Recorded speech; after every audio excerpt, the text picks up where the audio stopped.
Welcome back to the CompTIA A+ 22081 exam. We have now reached the PC hardware section of the exam. I'm Anthony, and I'm excited to bring you further into A+ 22081.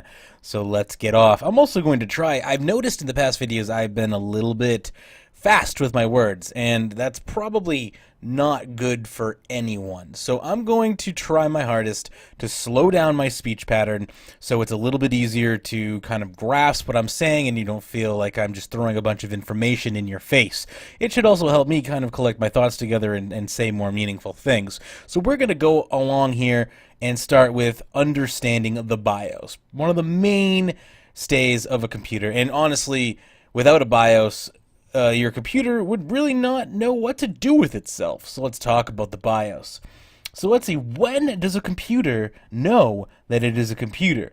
Well, we know the CPU is the brain of the system. It does all the calculations. It handles all of the, mathematical nonsense that goes on between components.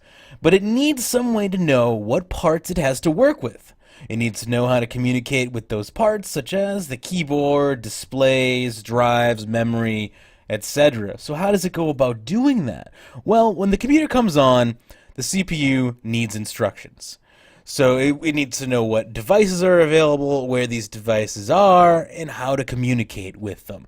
So that comes into play is the good old-fashioned BIOS. For instance, it can't communicate with RAM because it doesn't know it's there yet. It can't communicate with disks for the same reason, and so on and so forth. So again, that's when our good friend the BIOS comes into play here.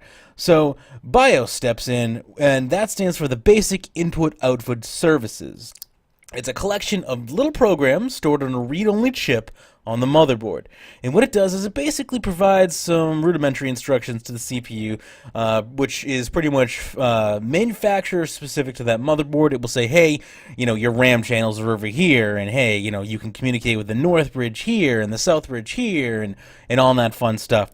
So it pretty much tells the computer where everything is. And that is the basics of understanding BIOS. That is just an overview of BIOS.